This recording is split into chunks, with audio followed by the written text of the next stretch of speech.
actually a very important topic, not just from a particular subject point of view, but it is integrated in many subjects like your pathology, like your pathology, pharma, and medicine. If you study them in integrated manner, that will be very easy for you at the end of the lectures. Okay, so let's just start.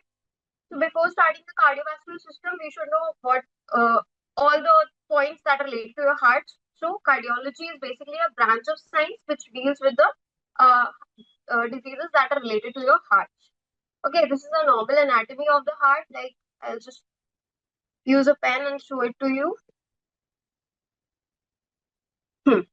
Like here you have your superior vena cava, then you have your left lung, then you have aorta, then you have the parietal pleura, and you have the apex of the heart. Apex is nothing but your ending of the heart, or it is a pointed portion of your heart. Okay, it is the pointed portion of your heart that you can understand.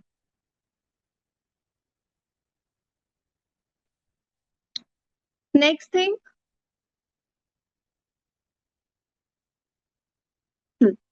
Next thing, if I talk about the normal anatomy, then heart is basically a cone-shaped organ. And if I talk about its weight, then it's around 250 grams in females and 300 grams in adults. Size is normally that of a closed fist. Like if you will make a fist like this, and this is the size of your heart. Okay.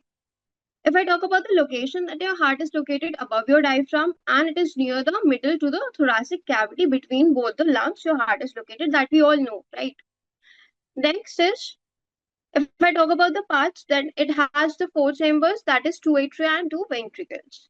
Meet your heart, the powerful pump that keeps you alive. It has four chambers, two atria on top and two ventricles below, working together to circulate blood. Oxygen-rich blood flows from the lungs to the body, and deoxygenated blood returns for a refill. Beating about 100,000 times a day, your heart never takes a break.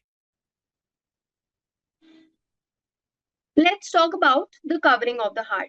So pericardium is also called as the covering of the heart. See, cardium, the word cardium means heart and peri means the outer covering of the heart. So it is basically a double-walled membrane that surrounds and protects the heart. If the heart is facing any kind of problems, like we are living inside our home and we are protected from whatever the things that are going out outside the world. Just like that, your pericardium also protects the heart and it confines the heart to its position and allows sufficient freedom for its contraction. It is composed of, basically, you have two things in that. That is, you have a superficial pericardium and you have a deep or serous pericardium which have layers like your parietal layer and your visceral layer. So these are basically the two layers of your heart that are there in your deep pericardium. If I talk about the fibrous pericardium,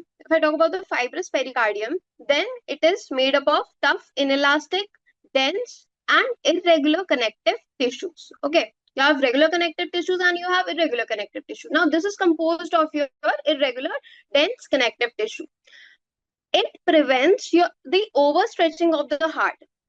So, it tries to control your heart, right? Just like your mother tries to control you by not allowing you to do all the notorious stuff that you do. Just like that, your fibrous pericardium, it helps in overstretching of the heart and provides protection. So you can say that it's just like whatever the function that a mother does to make us a good boy or a good girl, all the functions are done by your fibrous layer of the pericardium. Now, next thing that you have is the serous pericardium. Serous pericardium is thinner and it is more delicate membrane that forms a double layer around the heart.